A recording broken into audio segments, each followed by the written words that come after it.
Hello everybody, welcome to the third guide of the Auto Chess series. Dude, I'm having so much fun with Auto Chess. So we finally finished this presentation. It took a long ass time. There are so many things that I needed to push and so many visuals and whatnot, but it's finally here. It's the Tribes and Synergies Auto Chess guide.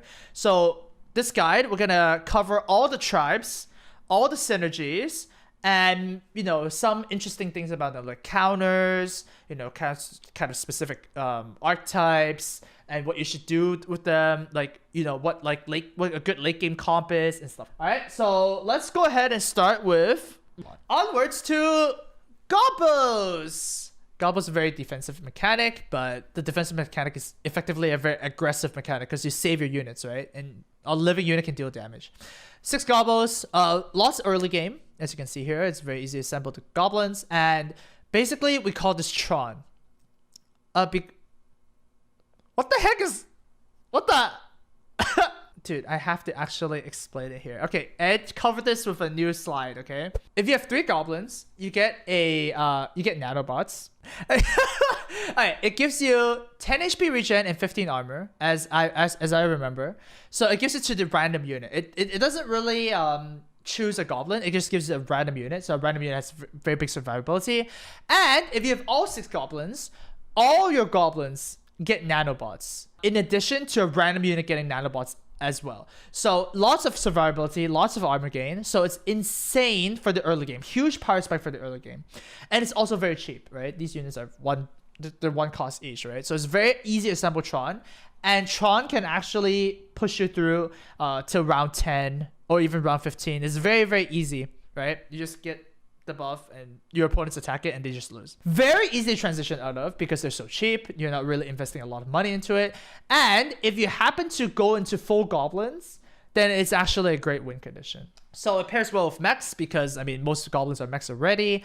And the counters to goblins, there's a lot of counters to goblins. So make sure that you do actually transition out of them if you're not full goblins. So mages can counter them, focus fire can counter them, AoE can counter them in the late game because, well, 6 goblins is insane, right? So what better way to do that than to just, do a lot of damage to them and just ignore their armor and just do magic damage. All right. Next up, we've got mechs. Okay, mechs is mechs.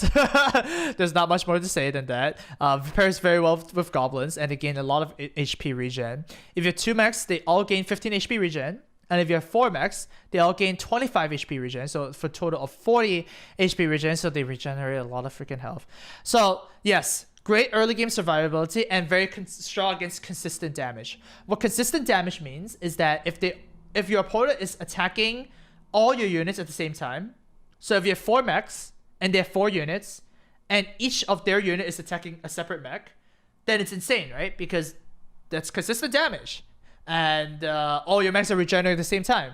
So make sure that all your mechs are getting that benefit. So they all you position them as so that they all take some sort of damage. Very good with goblins. And there's not really a big counter because, well, it's just HP gain. You don't really need to counter it. It doesn't really matter. All right, onwards to Elementals. Elementals have a very interesting defensive mechanic. It's Petrify. So what happens is when you get attacked by a melee attacker, there's a chance to stun them for 4 freaking seconds, okay? There's only 4 elementals in the game, so it's pretty hard to build. But if you have 2 of them, you get 30% chance on all your elementals. If you have all 4 of them, then all your heroes have the Petrify shield thing. So obviously, needless to say, spectacular against melee compositions. If your opponent's running warriors or orcs, then this is just backbreaking. 4 seconds of stun is insane. Like, imagine of Tidehunter, right? Tidehunter is a freaking 2-second ult. You basically ult Tidehunter twice against melee compositions. That's huge, right? Stun also denies mana gain because they can't attack anymore.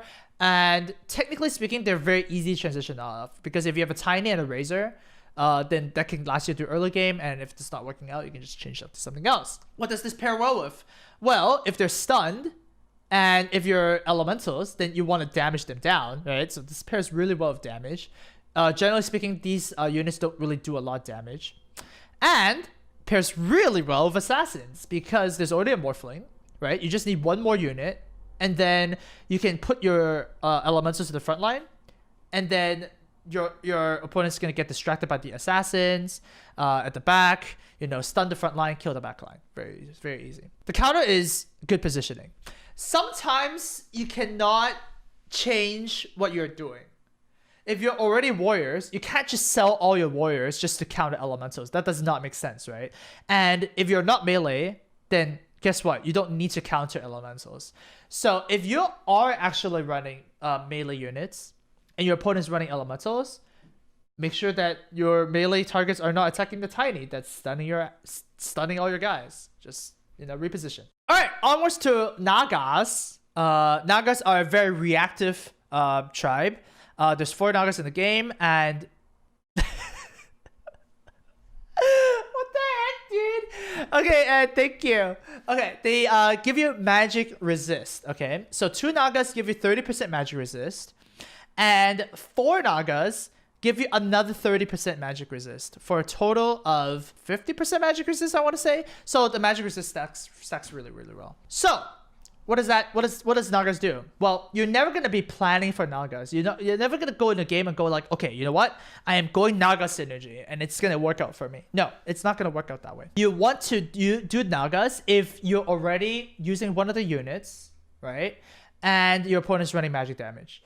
If you are struggling really hard against mages, like if it's just actually just terrible, your opponent's running 6 mages, it's late game or whatnot, then you just want to aim for the Medusa Tidehunter combo, because these 2 units are really strong and they're both Nagas, and you get the 30% magic resist, which is really good.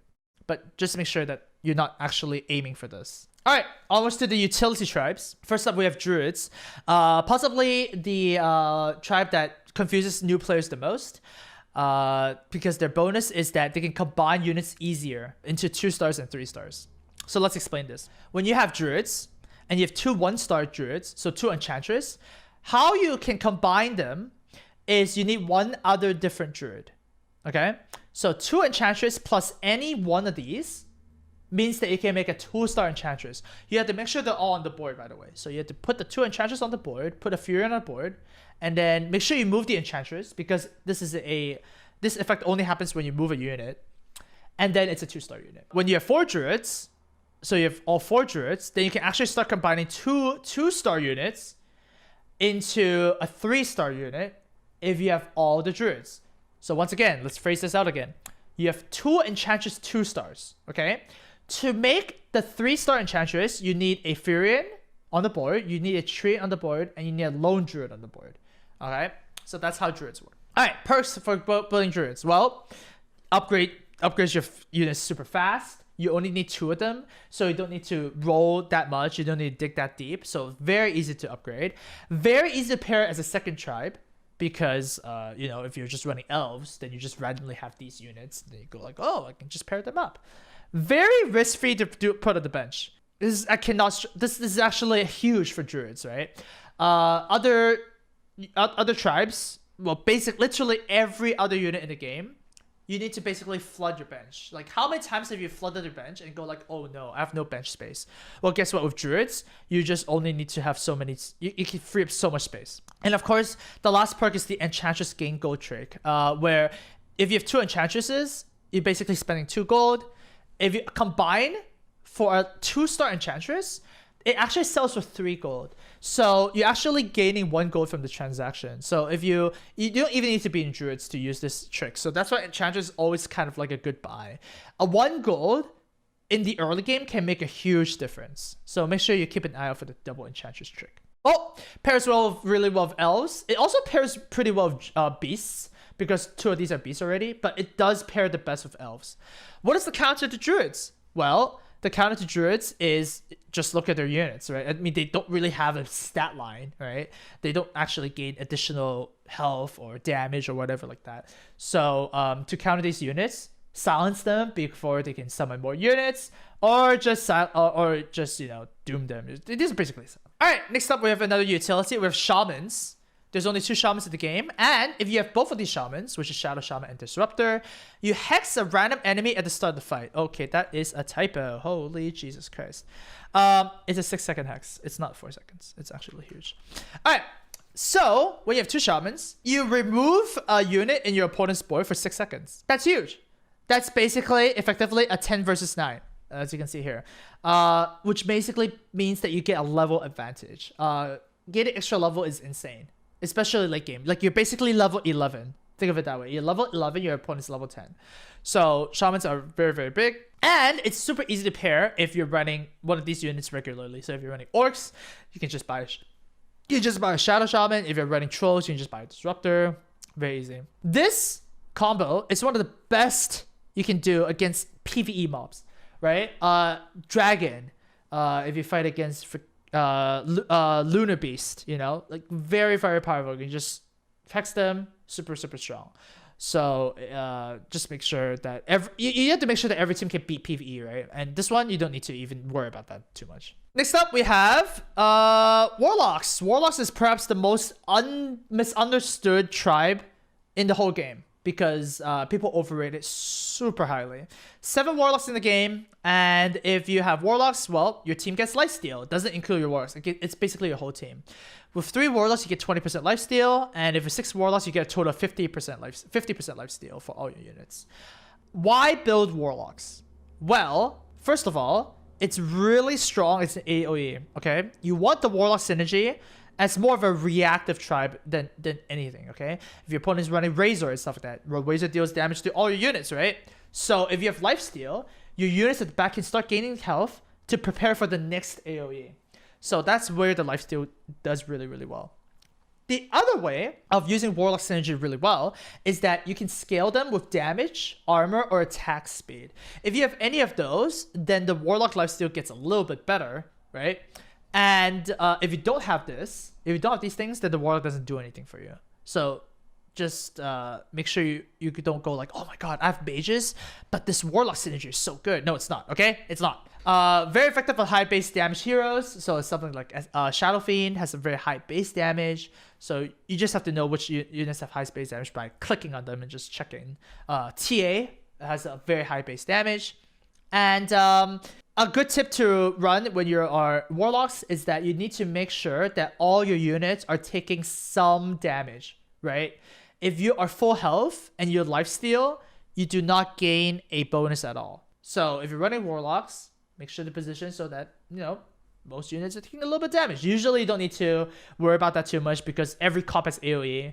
But if you have Warlock in the mid game especially, you should keep that in mind. Pairs with stuns, because when you stun your opponent's team, you get time to lifesteal back, right? So it's really, really good with stuns. Insane. The counter to lifesteal, obviously, it's just to burst them down one by one, because, well, if you're hitting everything, then you just life gain, and it's just kind of stupid. All right, and then we have 3 unique tribes. Unique tribes are generally pretty bad in this game, but if they actually ever come up with a good unique tribe, then it's kind of like a OP unit, like a standalone. Like, for example, Disruptor is kind of like a unique tribe, right? Because it's so unique. But let's start with Ogre. Ogre is 10% health on self. So he buffs himself up by 10% health. Very, very simple. Not much to say. He only buffs himself. There's only one perk with this, is that if you have any HP items, such as like a Vitality Booster or like a Reaver or something like that, then you actually get the extra 10% on top of it. One of my videos had Vanguard on the Ogre, and it was actually insane because, you know, he already gains a lot of health. He gets extra health, and then just, yeah, he can take a lot. So that's Ogre. Next up, we've got Dwarf. Dwarf, there's only 2 dwarves in the game. There's Sniper and there's Gyrocopter. And what they do is they give 300 attack range on their self. So they attack from really, really far away. And as far as I'm concerned, that basically gives you no bonus because, like, dude, that's just bonus range, dude. Like, what? You can jump 1 space less. Why isn't the range already inside the character? And why can't Dwarf just get an actual tribe bonus? There's no perks to running Dwarves. No. There's no perks. That's why Sniper and Gyro is considered the worst legendary unit because of this fact, right? You're losing one of the tribal bonuses. And Sniper is also really bad because not only is it a bad unit, he doesn't have a tribe. So it doesn't synergize with anything. So Dwarves are kind of meh. Nothing. So, as you can see, there's a lot of tribes in the game. And what makes Dota Auto Chess really, really cool is because you can technically just mix and match. All right, there's just so many strategies you can do with every single game. Like, I mean, just look at this. Okay, if you make a little diagram here, so warriors, right? Warriors pair really well with healing. So so it pairs well with warlocks because they have armor, and then warriors also pair with orcs. Orcs pairs with here. Orcs are generally pretty good with just getting a lot of HP, so you can you can actually just get some more armor and stuff like that for warriors. It's really good, which I already said. But my point is, everything kind of relates to something else. Elves goes with knights, Nagas kind of themselves, but it pairs really well with hunters. So hunters going here, and then hunters do a lot of damage, so they technically do pair well with warlocks as well. And then hunters kind of pair with warriors, because if you're warriors, then why not take hunters? Just damage and increase and stuff like that. So basically, what I'm trying to tell you is that everything kind of just pairs with everything. So if you just that's not a good pairing, but you get what I mean, right? Everything is kind of like pairs well with everything. So just make sure to keep your tribes out for each other. Finally, it's really important to know what tribes to build at what time. First of all, early game, you need to stabilize. You need to kind of find, try and get your win streaks. You also, if you're not getting win streaks, you need good income. So what tribes are good in the early game? Well, we're going to rate it from 1 to 5, 1 being terrible, and then 5 being basically godlike, okay? So first of all, assassins are really bad early game. They're basically non-existent because you're not going to build them, and they're very squish. Beasts are really good. You get a lot of attack damage. Demons are insane. And demon hunters are also insane because demons are insane, naturally. Dragons, you cannot build them early game. This does not happen. Druids tend to be really bad early game units. They just die. Dwarves are Omega Law because what phase? They're not even a tribe. Elementals are really good early game. Like, actually really good. They're not insane, but a lot of people underestimate them because a 4-second stun early game, there's not a lot of units, right? So if you stun a unit, then you can just play the numbers game. You're actually going to win very easily. Elves are reasonable early game. Usually you're not going to have too many elves yet. That's not the time. Goblins, king of early game, right? Like Tron, GG. Humans, you're not going to get humans. What do you need to silence? There's nothing with humans. Hunters, reasonable. You get you get increased damage, and you can focus fire down your opponent's units really quickly, so it's reasonable. Knights, you're not gonna be able to assemble knights that early. And 2 knights, sure, like 2 knights is reasonable, like Chaos Knight and Omni or something like that. But 2 knights is not really that good. It's just the shield doesn't proc well enough. Mages are not happening. Mechs, very good early game, right? Very good. So that's why goblins and mechs are insane. Nagas, basically non-existent. Ogre, actually not bad. He actually soaks a lot of damage early game, so Ogre's not bad. Orcs, insane, right? Actually insane. Lots of health. Makes your units live longer so they can attack longer. Sailors with Omega Law. Shamans do not apply because you cannot get a disrupt. It's just not happening. And then we have Trolls, which is not that strong early game. You're not going to get the Troll Warlord that quickly, and they're not going to attack that fast. Undead, insane, right? Negative armor. Kills stuff faster, generally speaking. Warlocks, no, you're not gonna do. And warriors, armor, insane early game. 7 armor in early game means that your opponents can't really kill you quickly enough. They can't gain mana, so it's generally really good.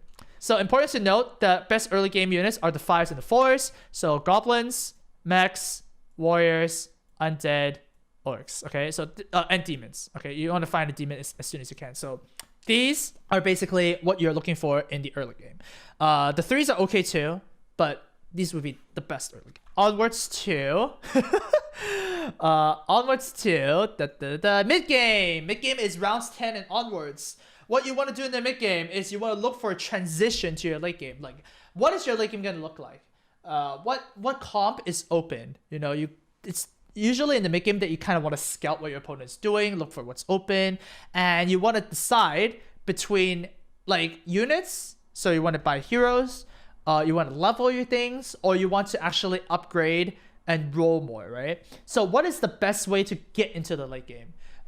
Is your tribe built around a lot of expensive units? Then you want to upgrade your level. is your tribe built around a lot of hero stars like assassins, then you want to, roll more, for example. So you got to decide. So mid game, once again, we have a little bit of a different weightings for our tribes. Assassins are really good in mid game. All right, like 6 assassins is a huge power spike. Start demolishing your opponents. Very, very, very, very strong. Beasts are also probably the best in the mid game. The damage spike is insane, and usually Beast summons a lot of stuff, right? So summons can just actually destroy someone's transition. Demons are still really, really good, and demon hunters, well, still really good. I mean, demons get a little bit worse. They're not insane as insane in early game, but they're still really good. So yeah, it's all right. Dragons, not gonna happen. You're probably still gonna have level 1 dragons, and level 1 dragons are Omega Law. It's not gonna happen for you. Probably the best position, the timing for druids to work out really well, because you can have like a huge power spike, right? You can have like 2-star units or even 3-star units as early as like round 15 or even round 10. Dwarves are still Omega Law. Elementals still work really well in mid game. Your opponent's still gonna get stunned. We have elves, probably just the king of mid game. Oh my god, getting 6 elves and your opponent just not being able to attack anything you have is just so backbreaking. Goblins, sharp decrease from the 5 goes down to a 2. The nanobots don't really do anything. I'm still good, but you really need to upgrade your units for this to be good. Humans get a little bit better because you can silence, you can just throw out some random silences. They're reasonable. Hunters really, really good, especially if you have like, a lot of damage dealers like Windrunner, Beastmaster, deal a lot of damage. Knights also insane. They get a lot of shields. It's by this time you should be able to get 4 knights, and the shields just stack really, really well. Mages, not really. Your composition's probably not gonna get there yet. So you're gonna still try and survive till late game. So mages, you pretty much want to hang in there. By the way, just so you know, if you have stuff like mages, right, and you want to do full-blown mages for the late game, because spoiler alert, mage is gonna be 5 in the late game, okay? Then you want to pair this with something else that's a higher number. So for example, if you go mage elves, then you can actually get the elves to bring you to the mid game to the late game. That's why these numbers are kind of important, right? It's not just this number. It's like kind of like different numbers in a sense. Wait, what the hell? Okay, mechs are definitely not a 5. What is that? Okay. Okay, oh, that's an Omega Law. Okay, mechs are not 5. They're more like they're like a 1, dude. Mid game, this is basically nothing, okay? So this is a 1, okay? 1. Nagas are a little bit more reasonable. There's a little bit more magic damage going around, so it's okay. Ogre gets a little bit worse, obviously. Orcs can just orcs are insane in mid game. Very easy to get orcs, like 3 orcs that are cheap. Throw in a disruptor in there and you get 2,000 bonus health, right? Insane. Sailors still Omega Law. Shamans get a little bit better. Generally speaking, your shamans are not going to be that high health, and you still want more damage in the mid game because Shadow Shaman doesn't really do damage, right? So, but generally it gets a little bit better. And then, dude, the king of mid game, trolls. If you have 4 trolls and they're reasonable stars, and you have other attack damage, you just basically burn through your opponent, right? Insane. Undead, still really good, right? Still really good in the mid game. You just kill them faster. Warlock's still not really doing that good. And warriors, also insane, right? The armor gain is insane. Mid game people are still doing damage. So, as you can see, the best mid game strategies: elves, knights, trolls, orcs, undead, warriors, demons are still really good. Beasts, assassins. There's a lot of choices for mid game, okay? And also druids. Because there's so many viable options in the mid game, you want to, once again, this is so important. People always ask me, it's like, Amaz, I always do really, really well early in mid game, but I can never win the late game. I always get like number 3 and number 4 or something like that. This is basically the main tip I want to give you. You need to look for the transition to late game. How are you gonna use these to make the late game build? Okay, so let's get into that. Okay, but just basically remember, if you die too fast, you need to build one of these. So a transition to late game. This is basically, it can start anytime. Some late games start at like even round 30 because people are dying. Some late games start at 40. Some late games start at 20, you know? It depends on how fast players are dying. So in late game, you need to finalize your lineup and decide whether like what your final upgrades are. Okay, you have only so much gold. You either reroll, you either get levels, or you get units, right? And then after that, you don't need to worry about the gold anymore. You need to position correctly, and you also need tech units. Okay, if your opponent's running elves, get that enigma. You know, if your opponent is running trolls, get those stuns. Very, very important to find the tech units and positioning more than the final upgrades. So let's run this through. Assassins, huge drop off in the late game. Very, very bad. If you're running assassins, you need to win the mid game. Okay, like so if everybody's dying really fast, then assassins get better. Huge sharp decrease. Same thing with beasts. They don't really do any game breaking stuff. Demons are still fine. They're a little bit worse. Demon hunters are very, very bad now because demons got worse. It really depends on your other units now, because we're looking at dragons, right? Dragons are your late game. Your Dragon Knight being level 2 splashes everything, and it just basically carries you. Druids, nope, still they become sharply bad. All right, you should sell your Enchantress late game. You should sell your Fury and stuff like that. And of course, Elementals late game, the stun doesn't really quite matter as much because most late game units are ranged. Elves are still maintain a little bit of power, but you're not gonna be as strong as the other tribes. So once again, if you're elves, you need to look towards ending in the mid game. Goblins become 5 again because if you have 6 goblins, you actually have a win condition, right? The nanobots are going to be insane, and techies are going to do insane amounts of damage. So, you know, if goblins are working out for you, then, you know, go for it. Humans get a little bit better. Once again, silence can actually win you a lot of key fights. Put your humans in front, by the way. Make sure they're attacking the key units. Hunters are actually fine because hunters actually charge up your ulti faster. You want your Medusa to ult faster. You want your Tide Hunter to ult faster. So if you give them more damage, then they can ult faster. Knights, very, very strong late game. They can actually win late game. Their shields, once again, proc independently. And if you have 6 knights, then your units just don't die. Just make sure you have enough damage when you play knights. Mages, godlike in late game. You just basically burst down your opponent before they can have a say, and then once all their units die and you only leave about 1 or 2 units, usually the 3-star units, you can probably just grind them out. So mages are actually just godlike. Mechs don't really do anything. Nagas is a white 4. Now what that means is that it only is good if your opponent is running like magic damage based comps. So yeah, if they're not, then just you can forget about it.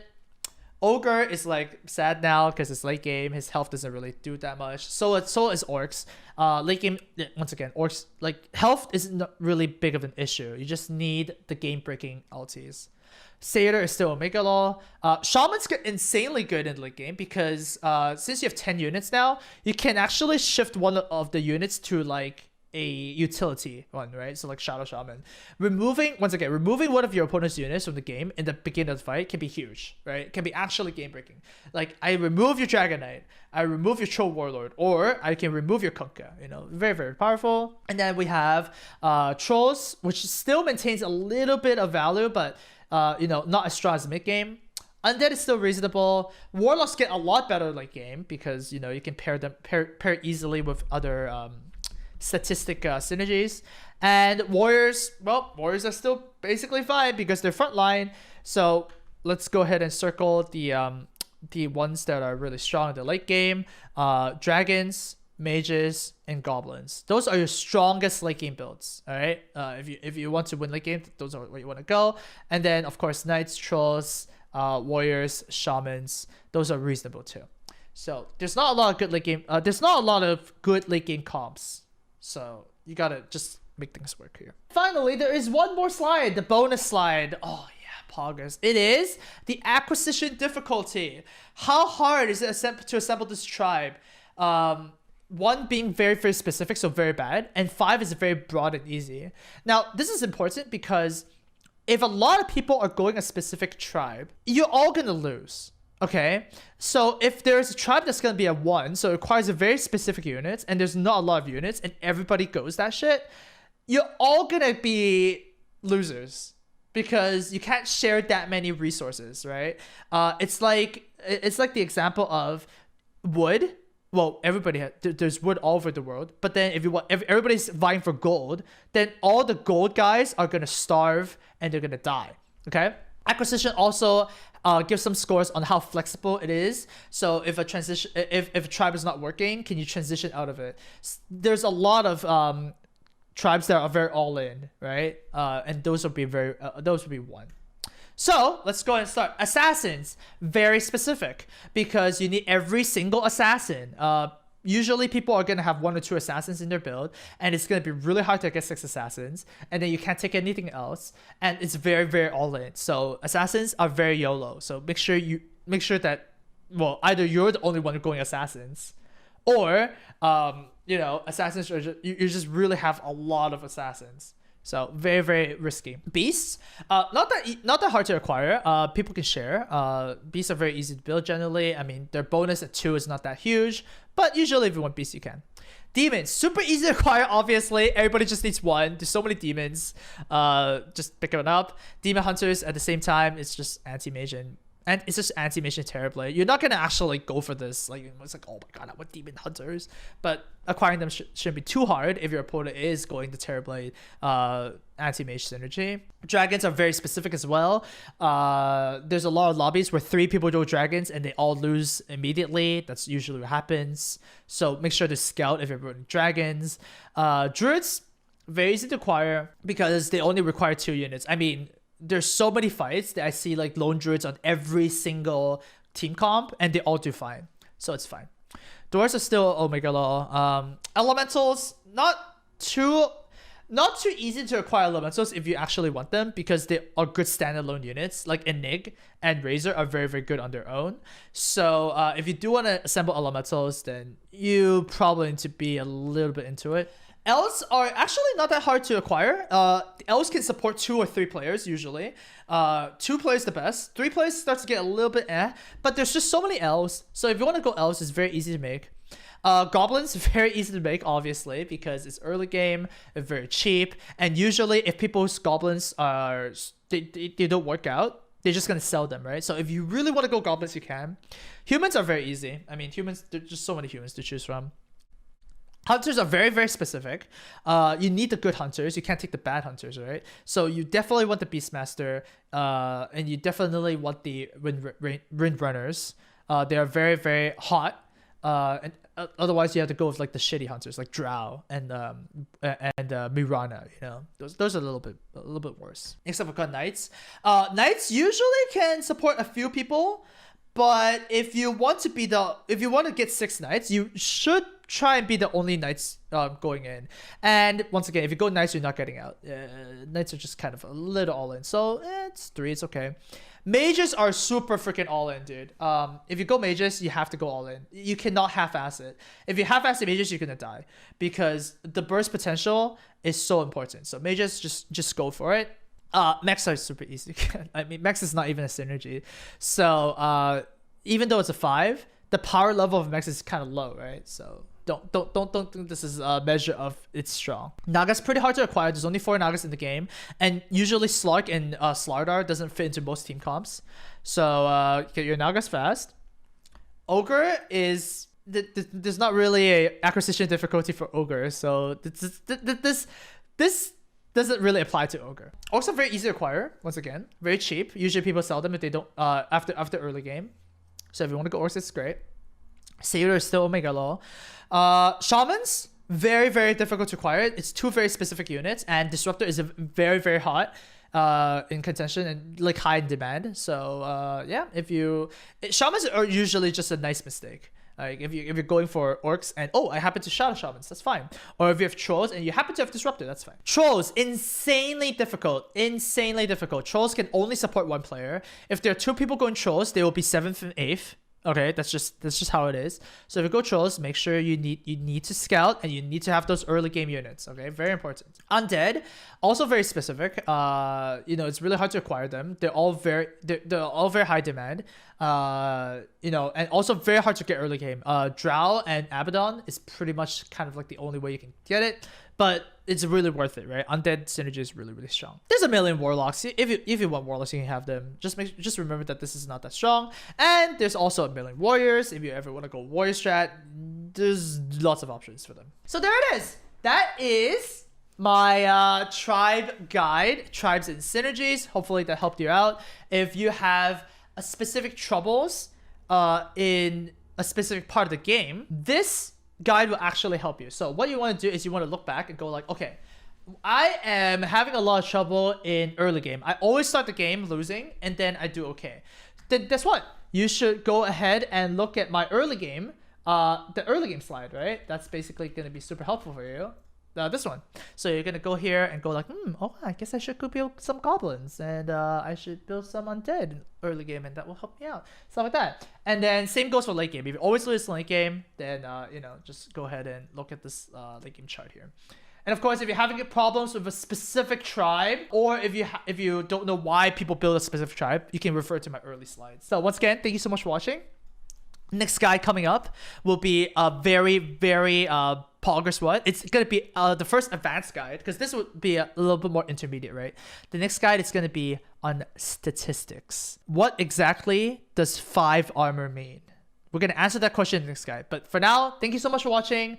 Make sure to check out my other guides here and here, or in the description below, whatever, on the other on the other stuff. Unit analysis and positioning. Very good guides. I'll see you guys next time.